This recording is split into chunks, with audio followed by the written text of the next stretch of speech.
हमने प्रतिभाशाली बालक के बारे में पढ़ा था कि प्रतिभाशाली बालक कौन से बालक होते हैं।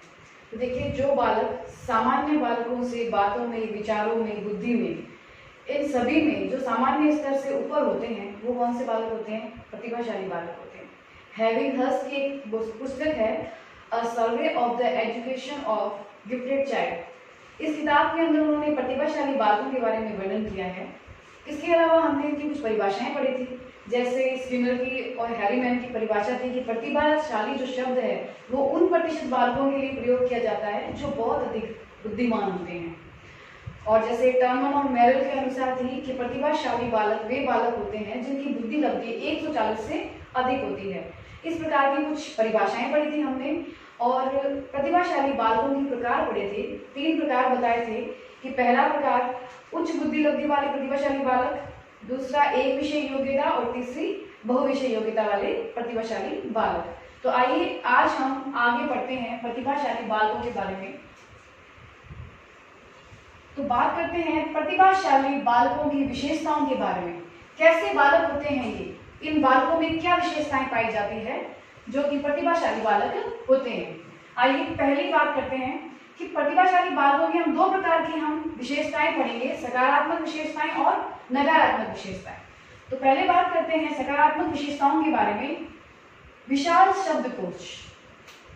ऐसे जो बालक होते हैं इनके पास विशाल शब्दकोश होता है, यानी इनके मस्तिष्क में बहुत सारे शब्दों का भंडार होता है, क्योंकि इनकी बुद्धि बहुत अधिक ही होती है। इसकी वजह से इनके पास अधिक शब्दकोश पाए जाते हैं। दूसरा, ये जो बालक होते हैं बहुत स्पष्टवादी होते हैं, अपनी बात को सीधे सीधे कह देते हैं, किसी भी बात का विचार नहीं करते हैं।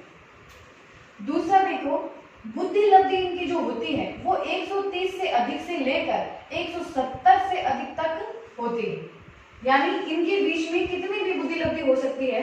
बस 130 से ऊपर जब शुरू हो जाती है तो मान लीजिए वो बालक क्या है? प्रतिभाशाली बालक है। तीसरी विशेषता देखिए, सावेगिक नियंत्रित, जिज्ञासु प्रवृत्ति। संवेगिक नियंत्रण का अर्थ होता है कि ये जो बालक होते हैं ये अपने संवेगों पे नियंत्रण करना जानते हैं, किस समय कहां पर कैसा व्यवहार करना है ये बालक भली भांति जानते हैं। इसका कारण ये होता है कि संवेगों को हम अपनी बुद्धि के द्वारा नियंत्रित कर सकते हैं। और प्रतिभाशाली जो बालक होते हैं उनकी बुद्धि लब्धि देखिए कितनी होती है, 130 से लेके 170 से भी अधिक। तो इसी वजह से वो संवेगिक रूप से क्या होते हैं? नियंत्रित होते हैं। जिज्ञासु प्रवृत्ति के होते हैं। ये जो बालक होते हैं इनके अंदर बहुत जिज्ञासा होती है, हमेशा कुछ ना कुछ नया सीखने की, नया जानने की इनके अंदर क्या होती है? प्रवृत्ति होती है। अगली देखिए, मानसिक प्रक्रिया में तीव्रता। इनका जो दिमाग होता है बहुत तेज होता है। आप कोई भी कार्य इनको दीजिए, ये उस कार्य को बहुत जल्दी पूरा कर देंगे। और इन्हें कठिन कार्यों को करने में रुचि अधिक होती है। ये कठिन कार्य को करते हैं और जल्दी करते हैं, क्योंकि ये मानसिक रूप से क्या होते हैं? स्वस्थ बालक होते हैं, इसीलिए किसी भी क्रिया को बहुत तीव्रता से पूरा कर देते हैं। अध्ययन में अद्वितीय सफलता। देखिए, इनको सामान्य रूप से अध्ययन करना अच्छा लगता है। प्रतिभाशाली बालक कभी ये नहीं कहेगा कि मुझे पढ़ने का मन नहीं करना है या फिर वो पढ़ना नहीं चाहता है, वो सभी विषयों को आराम से पढ़ लेगा। उनकी अध्ययन में अद्वितीय सफलता का कारण ये होता है कि इनकी सोच समझ जो होती है वो बहुत अच्छी होती है। वो चीजों को बहुत गहराई से समझ सकते हैं, उसका अर्थ समझ सकते हैं। तो अर्थ ग्रहण करना की जो क्षमता होती है, इस कारण उनको हर क्षेत्र में क्या मिलती है? अद्वितीय सफलता मिलती है, जिस फील्ड में वो गहन अध्ययन कर रहे हैं। अगला देखिए, अमूर्त विषयों में रुचि। इन्हें अमूर्त चिंतन करना, आलोचनात्मक चिंतन करना या फिर कल्पना करना, इस तरह के जो कार्य करने पड़ते हैं जिनमें बहुत चिंतन की आवश्यकता पड़ती है, कल्पना की आवश्यकता पड़ती है, तो इस प्रकार के जो विषय हैं इनकी रुचि उनमें अधिक होती है। आश्चर्यजनक अंतर्दृष्टि का प्रमाण, यानी इनके अंदर सूझ बहुत होती है। अंतर्दृष्टि यानी सूझ। सूझ का अर्थ क्या होता है? जब भी आपके सामने कोई समस्या आती है तो उसके समाधान के लिए आपके अंदर क्या आ जाती है? एक सूझ आ जाती है कि इस समस्या का समाधान हम कैसे करें। तो इन बालकों के अंदर सूझ बहुत पाई जाती है। कोई भी समस्या जब आती है तो ये बहुत जल्दी उसको समाधान कर देते हैं उस समस्या का और उनसे बाहर निकल जाते हैं, क्योंकि इनके अंदर क्या है? सूझ की प्रवृत्ति होती है। इनका एक तरीका होता है, ये जो भी कार्य करते हैं बहुत ध्यान देकर, केंद्रित होकर करते हैं। इसी वजह से वो समस्याओं को बहुत अच्छे से एनालाइज कर लेते हैं और उसका समाधान कर पाते हैं। मंदबुद्धि और सामान्य बालकों में अरुचि होती है। देखिए, इनका मानसिक स्तर इनसे बहुत ऊपर होता है। अब आप समझिए, एक कक्षा में 2 बालक मित्र हैं, एक बालक जो है वो प्रतिभाशाली है, एक है सामान्य मान लो या मंदबुद्धि मान लो। अब वो आपस में बैठ के अगर समझ लीजिए वो पढ़ते हैं या कोई खेलते हैं तो उन दोनों में उनका जो मानसिक स्तर है वो मैच नहीं कर पाएगा। इसी वजह से क्या होता है, इन्हें मंदबुद्धि और सामान्य बालकों में क्या होती है, अरुचि होती है। पाठ्य विषयों में अत्यधिक रुचियां या अरुचि। अब देखिए इनको अलग अलग पाठ्य विषय वस्तु पढ़नी बहुत अच्छी लगती है, इन्हें अलग अलग नया कुछ जानने का एक हमेशा इनकी एक प्रवृत्ति पाई जाती है। अब इनको जो रुचि होती है किसी चीज को पढ़ने और जानने की, तो वो रुचि भी क्या होती है, अत्यधिक रुचि होती है, वो उस चीज को जान के ही रहते हैं।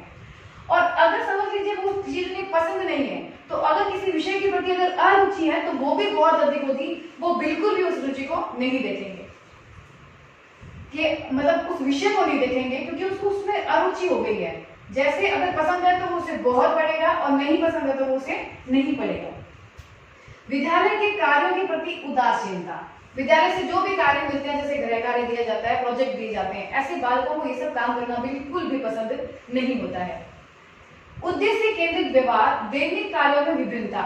इस प्रकार के बालक के अंदर बुद्धि लब्धि इतनी होती है, मानसिक योग्यता इतनी होती है कि एक दिन में वो बहुत विभिन्न प्रकार के कार्य कर सकते हैं। वो घर का काम भी कर सकते हैं, बाहर का भी कर सकते हैं, विद्यालय का भी कर सकते हैं। तो आप इनके कार्यों में, दैनिक कार्यों में विभिन्नता देखोगे। दूसरा, ये जो कार्य करते हैं उनका वो कार्य का जो तरीका है वो उद्देश्य केंद्रित व्यवहार होता है। ये अपना टारगेट फिक्स रखते हैं कि हमें ये काम पूरा करना है और वो उसके लिए स्ट्रेटेजी बना लेते हैं, उस कार्य को पूरा कर लेते हैं। तो इनका जो व्यवहार होता है वो उद्देश्य केंद्रित व्यवहार होता है। देखिए व्यक्तित्व कैसा होता है प्रतिभाशाली बालकों का, इनका व्यक्तित्व अंतर्मुखी व्यक्तित्व होता है। इनको एकांत में रहना पसंद होता है, अपने अंदर रहते हैं, विचारों को करते हैं, सोचते हैं। इसी कारण भी क्या होता है, सामाजिक गुण का अभाव पाया जाता है। कारण ये होता है कि ये एकांत में रहना ज्यादा पसंद करते हैं। इन्हें समाज के साथ समायोजन स्थापित करने में थोड़ी समस्या होती है। इसके कारण इनके अंदर सामाजिक गुणों का क्या होता है, अभाव होता है। ऐसा नहीं है कि सामाजिक गुण पाए नहीं जाते, पाए जाते हैं, लेकिन कुछ अभाव होता है क्योंकि इन्हें समायोजन में प्रॉब्लम आती है, क्योंकि इनकी संख्या बहुत ज्यादा नहीं होती है। जैसा कि हम जानते हैं कि समाज में 50% जो लोग हैं वो सामान्य बुद्धि के होते हैं, तो इन्हें एडजस्ट करने में समस्या आती है। अगला देखिए, मूल्यों से युक्त। इनके अंदर कौन से मूल्य पाए जाते हैं। देखिए ऐसे बालकों के अंदर आत्मसम्मान की जो भावना है वो बहुत अधिक होती है। उत्तरदायित्व युक्त होते हैं, इन्हें उत्तरदायित्व युक्त कार्य करना बहुत पसंद होता है। ऐसे बालक जो होंगे वो कक्षा में बोलेंगे कि हमें मॉनिटर बना दीजिए। घर में किसी भी काम को करना होगा तो वो बोलेंगे कि इस कार्य को मैं कर लूंगा। इनकी जो नेचर है, एक बड़ा बनकर कार्य करने की प्रवृत्ति होती है। उत्तरदायित्व लेकर, जिम्मेदारी लेकर ये कार्य पूरा करते हैं। और इनके जो मित्र भी बनाते हैं तो ये अपने से अधिक उम्र के मित्र बनाते हैं। तो देखिए आत्मसम्मान, उत्तरदायित्व युक्त, धैर्यवान होते हैं। धैर्यवान इसलिए होते हैं कि ये सामयिक रूप से क्या होते हैं, नियंत्रित होते हैं। तो ये किसी भी परिस्थिति में अपना धैर्य नहीं खोते, जल्दी से अपने आप को संभालना जानते हैं, इसीलिए उनमें क्या क्वालिटी मिलती है, ये धैर्यवान होते हैं। शारीरिक रूप से ऐसे व्यक्ति क्या होते हैं, स्वस्थ पाए जाते हैं। ये तो देखिए है सकारात्मक विशेषता। तो मनुष्य के अंदर सकारात्मक और नकारात्मक दोनों विशेषता होती है। ऐसा नहीं है कि यदि प्रतिभाशाली बालक है तो इसके अंदर कोई नकारात्मक विशेषता है ही नहीं। तो देखिए अगर प्रतिभाशाली बालक है तो उसकी नकारात्मक विशेषता क्या क्या होगी, इसके बारे में बात करते हैं। देखिए ये अशांत होंगे, विद्रोही प्रवृत्ति के होंगे, बहुत ही जल्दी अग्रेसिव हो जाएंगे, किसी भी बात के लिए विद्रोह के लिए उतर जाएंगे। स्वार्थी होते हैं, अभिमानी होते हैं, ईगो बहुत ज्यादा ही इनके ईगो वाली प्रॉब्लम होती है, बहुत जल्दी बहुत बातों से इनका ईगो हर्ट हो जाता है। ईर्ष्यालु प्रवृत्ति के होते हैं, दूसरों की आलोचना करते हैं, कभी भी किसी में कोई अच्छाई ढूंढेंगे। जब भी बात करेंगे तो अगर किसी व्यक्ति में 100 गुण है, अगर उसमें 2 कमियां हैं तो वो 2 कमियों के बारे में बात करेंगे। तो ये क्या है, ईर्ष्यालु प्रवृत्ति के, दूसरों की आलोचना करने वाली प्रवृत्ति के होते हैं। रुचि के अभाव में लापरवाह हो जाते हैं। यदि इन्हें कोई काम करना पसंद नहीं है तो वो बिल्कुल ही लापरवाह हो जाएंगे, उस काम को वो बिल्कुल भी नहीं करेंगे। बहुत इंपॉर्टेंट एक नकारात्मक व्यवहार है। देखिए हस्तलेखन अशुद्ध व खराब होता है, यानी इनका जो लेखन कार्य होता है, इनकी जो राइटिंग होती है वो बहुत खराब होती है। दूसरा, उन्हें शब्दों को जोड़कर लिखने में समस्या होती है, यानी अशुद्ध शब्द ये लिखते हैं। ये किसकी पहचान है, प्रतिभाशाली बालकों की पहचान है। तो ये थी प्रतिभाशाली बालकों की सकारात्मक विशेषता और नकारात्मक विशेषता। अब ऐसे जो बालक है इनके लिए शिक्षा कैसी होनी चाहिए, आइए इसके बारे में बात करते हैं। प्रतिभाशाली बालकों की शिक्षा। देखिए ये बालक जो होते हैं ये गॉड गिफ्टेड चाइल्ड है। बचपन से ही क्या है, इनके अंदर प्रतिभा होती है। तो जो कार्य 2-3 वर्ष में सामान्य बालक करता है, 4-5 वर्ष का बालक का कार्य ये बालक 3 साल की उम्र में भी कर लेते हैं। तो इसकी वजह से इन्हें विद्यालय में प्रवेश जल्दी करा देना चाहिए, क्योंकि इनका आईक्यू लेवल बहुत ज्यादा होता है। दूसरी बात, इन्हें कक्षा अनुमति देनी चाहिए, यानी 1 वर्ष के अंदर इन्हें 2 कक्षाओं को पार करने की सुविधा देनी चाहिए, ऐसा कुछ मनोवैज्ञानिकों ने कहा है। क्योंकि सामान्य बालक जिस कार्य को 6 महीने में पूरा करेंगे, जिस सिलेबस को, ये सामान्य बालक जो सिलेबस को 1 साल में पूरा करेंगे, प्रतिभाशाली इसको क्या करेंगे, 6 महीने में पूरा कर देंगे। इसीलिए कहते हैं कि इन्हें 1 साल के अंदर 2 कक्षाओं में पढ़ा दिया जाए। लेकिन कुछ मनोवैज्ञानिकों का कहना है कि ऐसा करना उचित नहीं है, क्योंकि जरूरी नहीं है कि प्रतिभाशाली जो बालक है वो सभी विषयों में प्रतिभाशाली हो, यानी हर विषय के अंदर उनकी जो विशेषता हो कि सभी में अच्छा हो, ऐसा आवश्यक नहीं है। इसीलिए इनका क्रमिक रूप से अध्ययन करना चाहिए।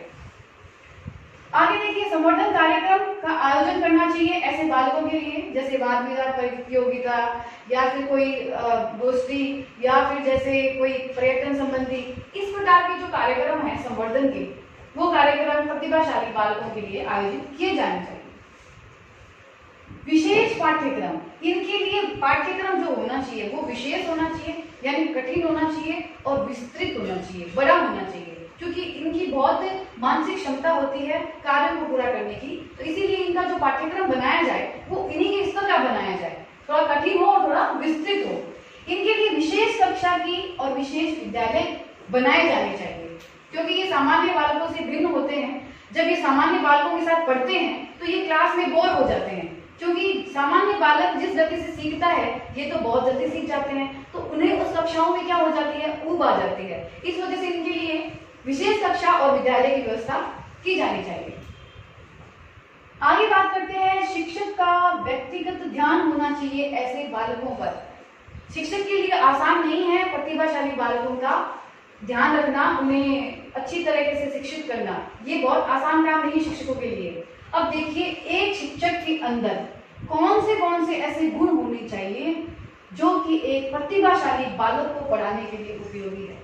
तो देखिए, शिक्षक के अंदर क्या होना चाहिए कि वो अंतर्मुखी हो, अपने विषय वस्तु के लिए ज्ञान रखता हो, वो स्वीकार करना जानता हो उसके अंदर की जो भी कमियां हैं, जो भी बातें हैं, और अपने ऊपर आत्मविश्वास हो, ऐसा शिक्षक होना चाहिए। जो नए विचारों को सीखना चाहता हो, ऐसी प्रवृत्ति हो, प्रयोगात्मक विचार हो उसके, कि प्रयोग द्वारा सीखा जाए, समस्या समाधान की प्रवृत्ति हो, प्रजातांत्रिक व्यवहार हो, सहयोग करने की प्रवृत्ति हो, संवेगात्मक रूप से स्थिर हो। इस तरह की जो क्वालिटी हो वो किसमें होनी चाहिए, शिक्षक में है।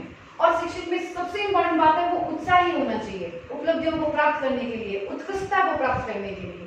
तो ये गुण जब एक शिक्षक में होंगे तभी वो शिक्षक प्रतिभाशाली बालकों को शिक्षित कर सकता है, क्योंकि उनके ऊपर व्यक्तिगत रूप से ध्यान देना पड़ता है, क्योंकि ये बालक जो होते हैं वो विशिष्ट होते हैं। आगे देखिए, सामान्य बालकों के साथ शिक्षा, इन्हें सामान्य बालकों के साथ शिक्षा दी जानी चाहिए, क्योंकि यदि उन्हें अलग कर देंगे तो ये बालकों की संख्या बहुत ज्यादा नहीं होती है और फिर उनके अंदर अलग रहने की प्रवृत्ति हो जाएगी। बाद में वो वातावरण हो चाहे समाज हो, वहां पे समायोजन स्थापित नहीं कर पाएंगे।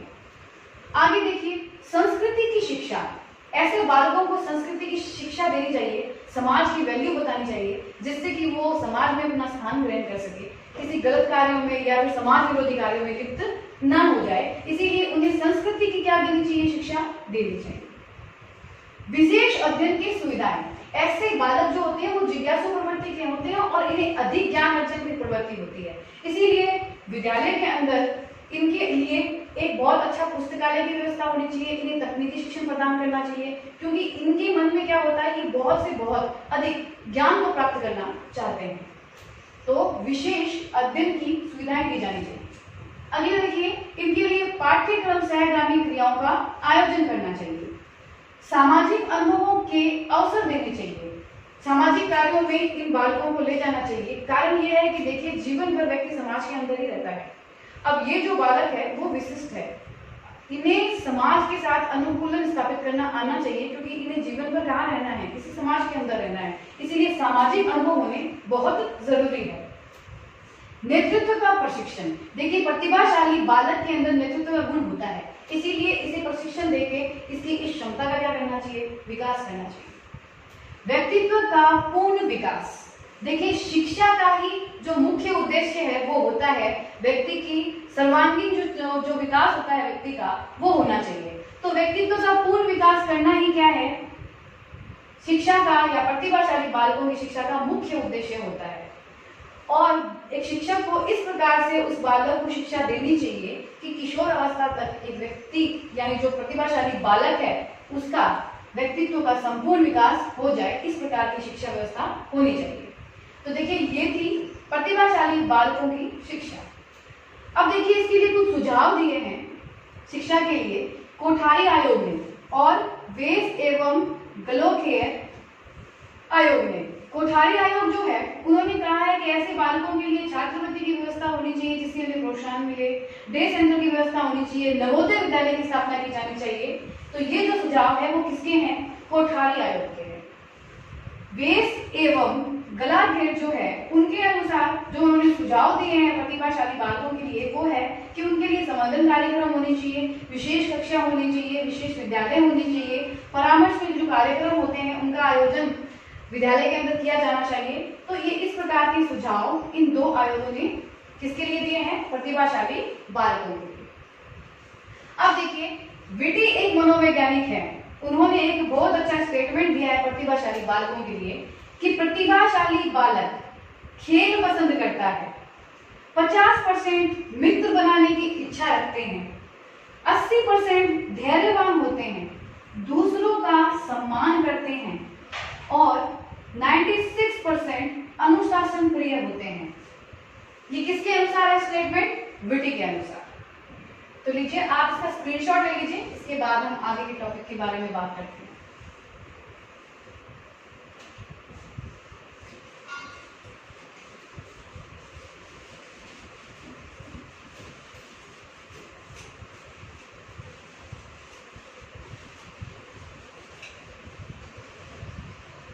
अब बात करते हैं कि प्रतिभाशाली जो बालक है इनको किस प्रकार की समस्याओं का सामना करना पड़ता है। तो हम पढ़ते हैं प्रतिभाशाली बालकों की समस्याएं। देखिए, पहली समस्या समायोजन की समस्या।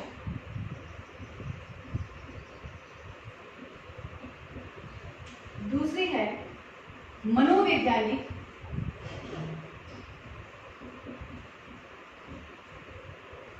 समस्या। तीसरी है बुद्धि का अनुचित प्रयोग। और चौथी समस्या है सामाजिक विकास की समस्या।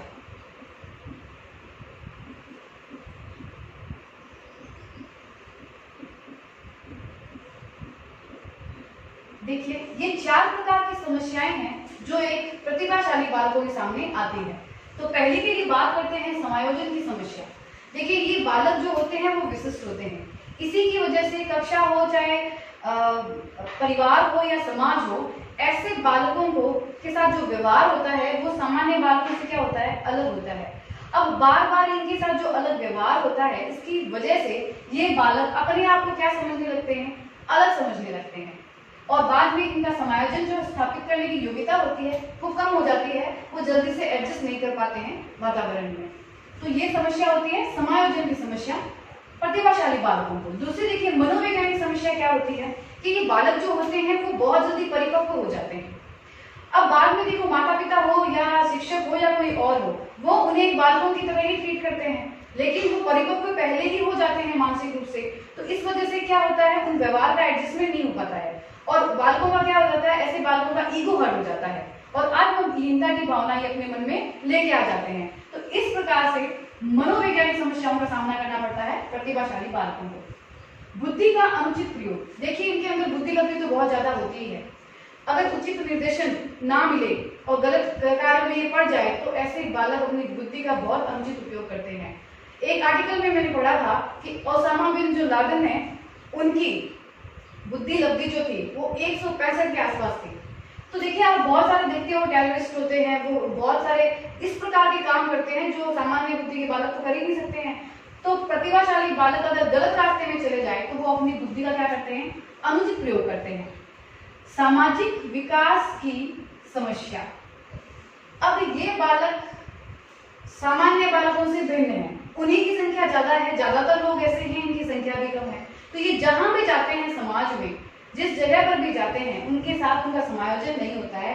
इसी प्रकार उनके अंदर क्या हो जाता है, सामाजिक गुणों में क्या हो जाती है, कमी हो जाती है, क्योंकि वो उनको अच्छा नहीं लगता है, वो एडजस्ट नहीं कर पाते हैं। तो सामाजिक विकास की समस्या ऐसे बालकों को देखनी पड़ती है। तो आइए अब बात करते हैं कि ये जो प्रतिभाशाली बालक है उनकी पहचान कैसे की जा सकती है। कैसे पहचानेंगे कि ये प्रतिभाशाली बालक है। देखिए प्रतिभाशाली बालकों की जो पहचान है वो हम 3 आधार पे कर सकते हैं।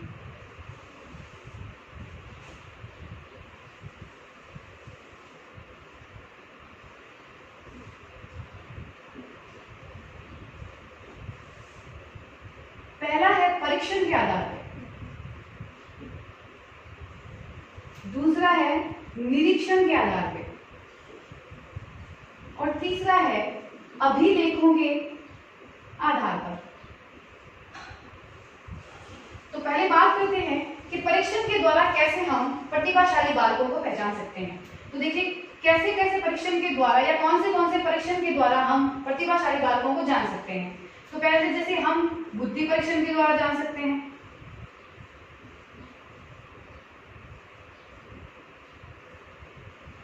बुद्धि परीक्षण जैसे शाब्दिक परीक्षण, अशाब्दिक परीक्षण, इसके द्वारा हम बालकों का पता लगा सकते हैं। व्यक्तित्व परीक्षण, व्यक्तित्व मापन की बहुत सारी विधियां होती है, जैसे आलपोर्ट की विधि, प्रेसी की क्रॉस आउट विधि, रॉयट की विधि। तो इनके द्वारा बालकों का पता लगाया जा सकते हैं कि ये किस प्रकार के बालक है। तीसरा देखो अभिरुचि परीक्षण, बालकों की अभिरुचि के आधार पर परीक्षण किया जाता है और बालकों का पता लगाया जाता है। अवलोकन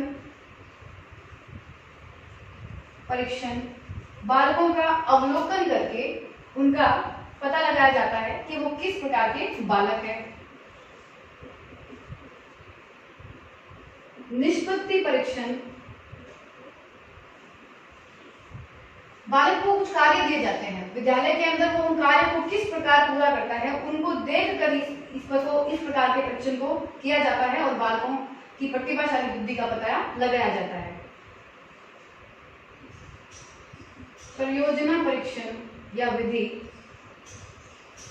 देखिए परियोजना जो है ये सबसे महत्वपूर्ण विधि है प्रतिभाशाली बालकों को पहचानने की। तो इसको हम ले सकते हैं, ये सर्वश्रेष्ठ है, ये सबसे सर्वश्रेष्ठ विधि है किसकी, प्रतिभाशाली बालकों को जानने की। इसमें बालकों को कुछ कार्य करने के लिए दे दिया जाता है, जब वो उन कार्यों को करते हैं तो उसके द्वारा उसका हम मूल्यांकन कर सकते हैं कि वो किस प्रकार का बालक है। निरीक्षण के द्वारा देखो हम 2 प्रकार से पता लगा सकते हैं, कक्षा व्यवहार निरीक्षण, कक्षा के बाहर निरीक्षण। देखिए 2 प्रकार से निरीक्षण कर सकते हैं, एक तो कक्षा के अंदर व्यवहार को देखकर और एक कक्षा के बाहर देखकर। इन दोनों प्रकार से हम बालक का निरीक्षण करके पता लगा सकते हैं कि वो किस प्रकार का बालक है। अगला देखिए अभिलेख या रिपोर्ट जो होती है, कुछ बालकों की जो रिपोर्ट्स और अभिलेख हमें मिलते हैं उनको देखकर हम बता सकते हैं कि बालक किस प्रकार के हैं। तो देखिए कितने और किस प्रकार के वो अभिलेख है, जैसे संचय अभिलेख,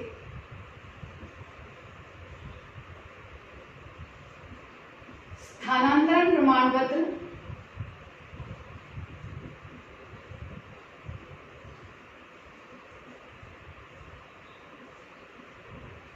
स्वास्थ्य प्रमाण पत्र,